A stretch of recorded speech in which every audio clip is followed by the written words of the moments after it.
Item 3. A instituição do trabalho. Diz assim: por que Deus não faz com que todas as coisas deem certo para todas as pessoas? A resposta é: por causa do pecado original de Adão e Eva. Bem, quem tem só um pouquinho de experiência cristã, nem precisa ir muito longe, sempre ouviu isso, né? A gente sempre teve essa pergunta: poxa, se Deus é Deus Todo-Poderoso, por que Ele permite os problemas em toda a sociedade, em toda a humanidade? Por que Ele não livrou Adão e Eva de cometerem o pecado inicial e para que nenhum mal viesse sobre a humanidade, né? Meu amigo, não pensemos assim, sabe? Vamos apenas confiar naquilo que Deus nos propôs. A gente não sabe nada sobre Ele. A gente não conhece a origem do Deus nosso Pai, do Senhor Jesus Cristo. A gente não conhece. A gente conhece quem é o avô do Pai, o Pai do Pai. A gente não conhece as razões que Deus tinha para colocar aquela árvore do conhecimento do bem e do mal. Então, nós somos réis mortais, então nós apenas temos que confiar naquilo que Ele disse. Assim como Adão e Eva deveriam ter confiado. Então, a origem de todos os problemas na humanidade e os problemas que não são resolvidos, que Deus não soluciona na humanidade, a gente não sabe por quê. Porque a gente não conhece. Um dia nós vamos conhecer, quando nós evoluirmos e quando nós chegarmos lá, nós vamos poder conhecer cada vez mais a origem de cada uma das coisas. Mas por enquanto, nós estamos distante disso. Então, não cabe a nós ficar questionando isso, sabe? Apenas entender que o motivo dos problemas na humanidade não é porque nós temos um Deus mau, mas porque Deus ele tem suas razões que nós não conhecemos. Ele disse para a gente não fazer e Adão e Eva foi lá e fez. Por consequência, nós, filhos, descendência, né, filhos de Adão e Eva, herdamos essa culpa. E nós temos que entrar entrar no jogo, vamos dizer assim, né, para que possamos ficar bem. Quando eles pecaram, Deus deu um castigo a eles. E o castigo é que a partir daquele momento eles iriam sofrer. De todas as palavras que Deus disse a eles em Gênesis 3, 16 a 19, se resume em uma só palavra: sofrimento. Então agora eu vou ler aqui com vocês Gênesis capítulo 3, versículo 16 a 19, que diz assim: a mulher, ou seja, para a mulher, né, ele declarou, Deus dizendo, tá? Multiplicarei grandemente o seu sofrimento na gravidez. Com o sofrimento você dará à luz filhos. Seu desejo será para o seu marido, e ele a dominará. E ao homem declarou: visto que você deu ouvidos à sua mulher, e comeu do fruto da árvore da qual eu lhe ordenara que não comesse, maldita é a terra por sua causa. Com sofrimento você se alimentará dela todos os dias da sua vida. Ela lhe dará espinhos e ervas daninhas, e você terá que alimentar-se das plantas do campo. Com o suor do seu rosto você comerá o seu pão até que volte à terra. E visto que dela foi tirado, porque você é pó, e ao pó voltará. Então, assim, vamos refletir o seguinte, que de todas as palavras que eu li aqui, que estão em Gênesis 3, 16 e 19, se resume em uma só palavra.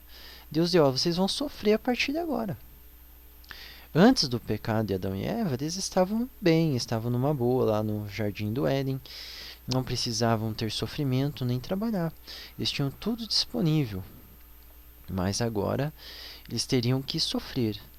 E o que é sofrer, gente? Sofrimento é o mesmo que trabalho. Quero mostrar para o leitor que o trabalho foi instituído por Deus no Éden e nada mais é do que sofrimento. O contrário de ter sofrimento é ter prazer. Então vamos guardar bem os temas centrais do nosso curso, né? Quando a gente se falar em sofrimento, a gente está falando numa necessidade, não que a gente gosta de sofrer. É claro que a gente não quer sofrer, a gente quer ter o contrário de sofrer. A gente quer ter prazer, alegria, felicidade na vida, em todas as coisas, em todos os aspectos da vida. Mas, infelizmente, nós temos que sofrer, né, para a gente conseguir melhorar de vida. Porque por causa do pecado original de Adão e Eva, e esse pecado e essa regra de Deus, muito embora pareça uma tirania de Deus, mas a gente não sabe quais são as razões. Eu confio num Deus justo, num Deus maravilhoso e bom, que nos criou para que a gente não tivesse sofrimento, mas nós mesmos entramos por um caminho de sofrimento. Então, continuando o texto aqui. A consequência do pecado sobre a terra e céus. Após o pecado de Adão e Eva, vemos que Deus amaldiçoou a terra. Gênesis capítulo 3, versículo 17. Lá em Gênesis capítulo 3, versículo 17, diz assim, tem uma parte que vai dizer assim: maldita é a terra por sua causa. Note que ele não amaldiçoou os céus. Portanto, todas as coisas celestiais são do bem, enquanto todas as coisas da terra são do mal. O que ele quer dizer? Ele quer dizer o seguinte: quando Deus disse assim, maldita é a terra por causa de ti, por causa de Deus estava falando para Adão, né? Maldita é a terra, Adão, por causa de ti. Veja, no início ali, no início dos 3 capítulos anteriores, no início da Bíblia, Deus criou céus e terra, mas na hora de amaldiçoar, ele só amaldiçoou a terra e não amaldiçoou os céus. Por isso que as coisas celestiais, elas são todas do bem. E as coisas da terra, elas foram, não que elas são más. A terra que Deus criou, Deus ama a terra e ele criou para o bem, mas ela foi corrompida, né? Ela se tornou má. Vamos continuar lendo aqui. Entretanto, os céus foram prejudicados quando a terra foi amaldiçoada. Romanos capítulo 8, versículo 22. Os céus atuais serão substituídos por novos céus. Apocalipse 21 e 2. O que eu quero dizer? Eu quero dizer que os céus não foi amaldiçoado. Deus não amaldiçoou os céus. Mas os céus ele foi prejudicado. Lá em Romanos capítulo 8, versículo 22, diz assim que toda a criação geme. Então, assim, a mesma coisa. Os anjos foram prejudicados com o pecado de Adão e Eva. Deus foi prejudicado com o pecado de Adão e Eva. Todos foram prejudicados. E até esse novo céu, apesar de ser bom, ele também vai ser um dia substituído por novos céus, conforme a gente aprendeu lá em Apocalipse capítulo 21, versículo 1 e 2. Item 5. A situação da Terra e a solução para ela. Bem, a situação da Terra, nós já vemos que ela está corrompida, como nós vimos aqui anteriormente. E qual que é a solução? A solução é trabalhar, né? Deus disse que ele só vai dar algumas coisas terrenas para o homem só depois que ele sofrer, isto é, depois que o homem trabalhar. Então não é nenhuma novidade. Até quem não é cristão intuitivamente já percebe essa regra, naturalmente percebe essa regra, que precisa trabalhar para produzir, senão ele vai perecer. Ele não consegue a sua sobrevivência, não consegue coisas boas para ele, né? E se ele disse isso para o homem, que é uma parte da terra, automaticamente ele disse isso para a terra inteira. Isto é, Deus só vai tornar a terra que ficou má em terra boa só depois que ela sofrer, isto é, trabalhar. Por isso, vamos explicar diretamente a parte mais importante da terra, que são os nossos corpos carnais, mas afirmamos que tudo que é válido para o corpo humano é válido igualmente para cada átomo e cada parte da terra. Aqui, nesse parágrafo, ele começa a se tornar algo um pouco esquisito, até mesmo para um cristão mais experiente. Por isso que desde a introdução do nosso curso, eu disse para vocês que muitas vezes alguns itens iriam parecer loucura, mas exatamente isso que perdeu-se no conhecimento da humanidade. Nós vamos entender em capítulos futuros, né, aqui na sequência do curso, é que Deus ele não olha a terra apenas como tal parte, tipo, o corpo humano, a, coisas isoladas. Não, ele olha a terra como um todo. Ele olha assim, a regra que ele usou para a relação entre o corpo humano, que é uma parte da terra, né, com o corpo celestial, da mesma forma ele se relaciona com os demais elementos, todos os demais elementos, por mais insignificante e menos importante que seja. Uma pedra num deserto, ela se relaciona de forma semelhante com o céu, com o mundo celestial, de uma forma semelhante como o nosso corpo com o nosso corpo humano, que é muito mais importante do que uma pedra, se relaciona com o mundo celestial também. A regra, ela é igual, né? Praticamente igual, muito parecida, né? Por que disso? Eu peço para vocês guardarem a dúvida aí, porque nós vamos explicar futuramente. Então aqui, recapitulando, ó. Se ele disse isso para o homem, que é uma parte da Terra, ele automaticamente disse isso para a Terra inteira. O que eu estou dizendo? Estou dizendo que não é só o corpo humano que vai sofrer. Não é só Adão e Eva que vão sofrer. Toda a Terra, Deus amaldiçoou toda a Terra. Então, quando nós vemos um animalzinho sofrendo, um animal doméstico nosso sofrendo, ou um animal, uma espécie de animal sofrendo na selva, tudo isso são problemas causados pelo pecado de Adão e Eva. Então, da mesma forma, toda a terra foi corrompida. E nosso corpo também, nosso corpo carnal, ele também foi prejudicado, ele foi corrompido, ele se tornou um corpo fraco. Nós vivemos 70, 80 anos aproximadamente e já morremos, nosso corpo carnal já morre, né? Já se debilita. Só que o que eu quero dizer para vocês aqui nesse parágrafo é que guarde bem isso. Tudo que é válido para uma parte da Terra é válido para todas as partes da Terra, inclusive a mente, nossa mente carnal, que é um pedaço da Terra, e também nosso corpo humano, que também é uma parte da Terra. Ok? Então, próximo parágrafo. Quando alguém tem alguma coisa da Terra, ela está tendo um prazer. E quando ela não tem, está tendo um sofrimento, o sofrimento de não ter. Pense comigo aqui, ó. Por exemplo, você tem, não é só dinheiro, tá? Você tem um dinheiro, você está tendo um prazer de ter aquele dinheiro.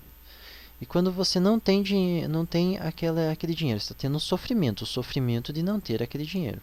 Mas não é só dinheiro, não é só as coisas externas, bens, mas tudo que é bom imaterial, inclusive a saúde nossa. Quando nós temos a saúde, nós temos o prazer de ter a saúde. Quando a gente não tem essa saúde, a gente está tendo o sofrimento de não ter essa saúde.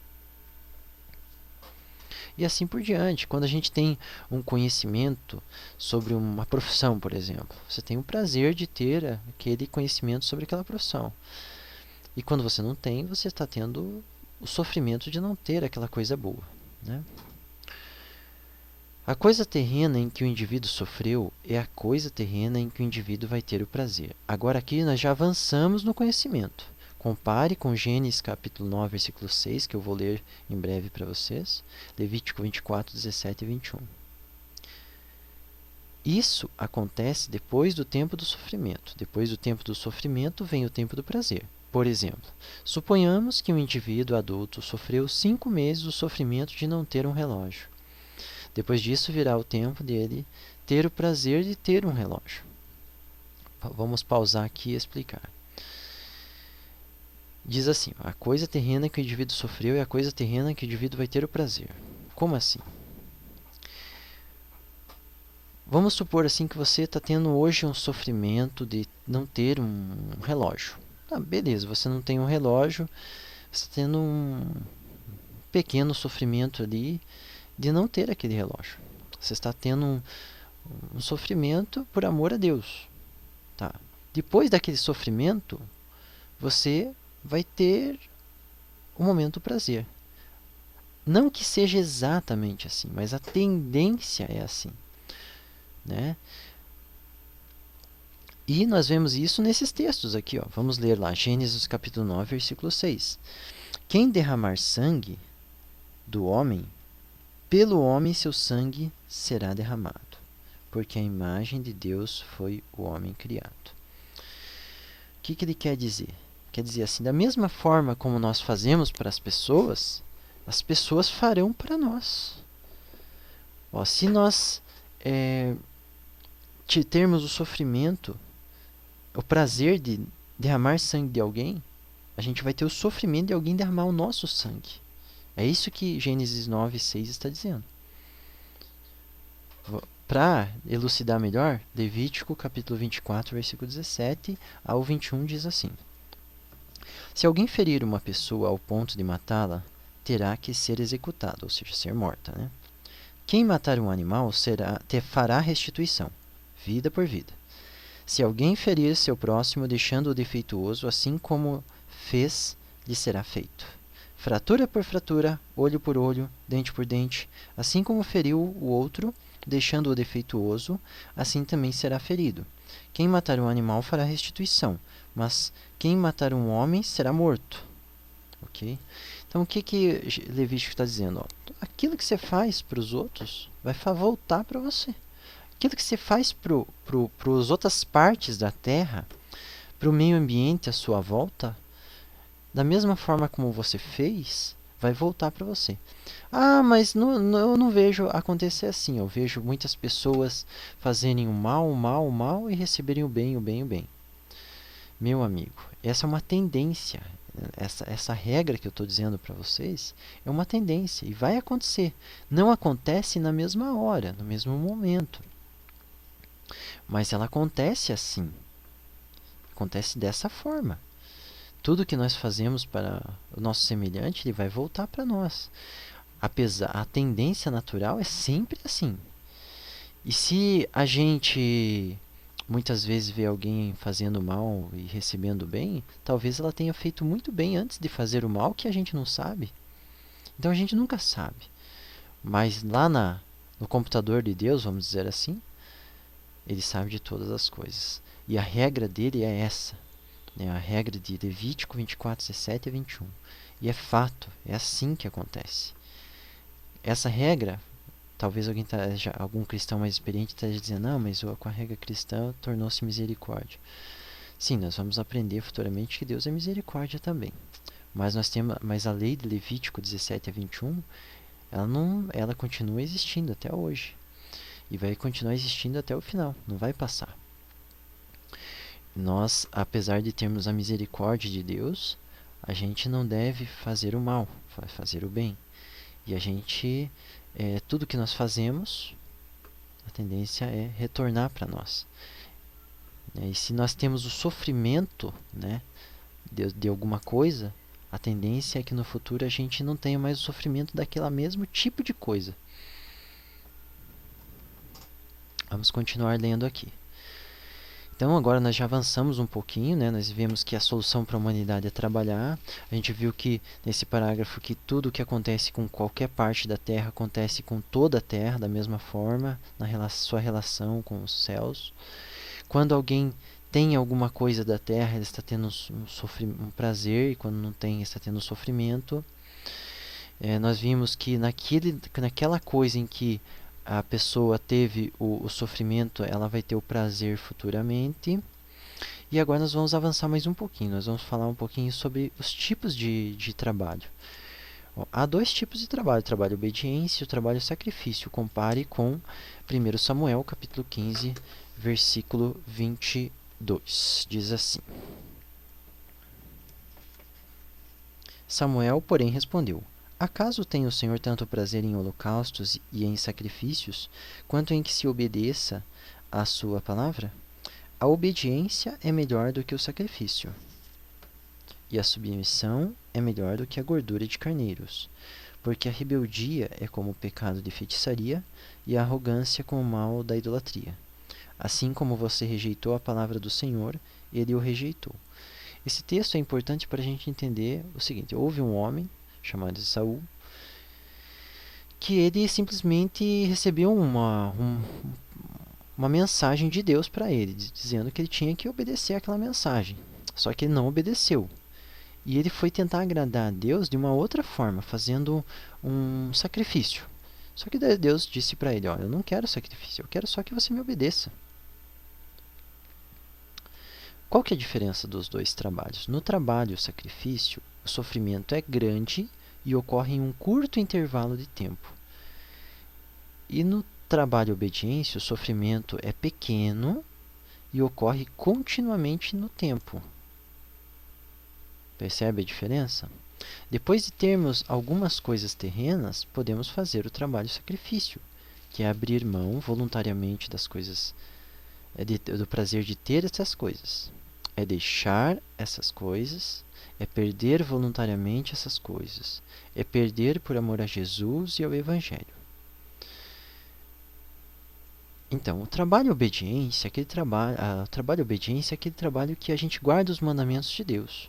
E a gente nunca deve, de forma alguma, transgredir, desobedecer aqueles mandamentos, né? Aquelas regras fundamentais, mais importantes, né? E elas são, por serem tão importantes, elas são um pouco mais fáceis de serem cumpridas. Agora, o trabalho sacrifício é aquele sofrimento em que a gente sofre muito, mas a gente sofre só por um momento. Deus se agrada mais do trabalho de obediência. Muito embora ele goste de alguns sacrifícios que são aceitos por ele, né? Então, assim, a gente tem que conhecer os dois e saber usar os dois. O trabalho de sacrifício só nos momentos certos, no momento que Deus realmente nos direcionar para fazer esse trabalho de uma forma correta, né? Conforme princípios bíblicos que nós vamos ver aqui na sequência. Continuando. Quando perdemos voluntariamente, né? Quando a gente tem alguma coisa terrena, vamos supor que o indivíduo já trabalhou, já sofreu, né? Passou pelo trabalho obediência, passou pelo trabalho sacrifício, ele vai tendo algumas coisinhas terrenas. Por exemplo, um jovem lá que está fazendo um estágio e sofreu, né, para se preparar para estudar, depois ele ganhou uma pequena remuneração financeira pelo seu trabalho ali de estagiário. Ele pode abrir mão daquele dinheiro para ajudar uma pessoa pobre, por amor a Jesus Cristo. Pode contribuir para o Evangelho, contribuindo na igreja, por exemplo, ou para ONGs. Tudo isso por amor a Jesus. O que vai acontecer quando essa pessoa perde voluntariamente, como está dizendo aqui, ó? Ele está abrindo mão do prazer. Quando ele, de novo, ele está doando esse dinheiro, ele está simplesmente perdendo o prazer de ter todas as coisas que aquele dinheiro poderia proporcionar para ele. É perder voluntariamente essas coisas, é perder por amor a Jesus e ao Evangelho. Quando perdemos uma coisa terrena por amor a Jesus, recebemos essa mesma coisa, né, como nós aprendemos, e recebemos essa mesma coisa crescida várias vezes mais na terra, como mostra a regra perder-ganhar no item 6. Essa regra perder-ganhar do item 6, ela está no item 6, né, lógico. E será explicado ali adiante como é que ela funciona. Mas antes disso, a gente vai aprender o que é trabalhar.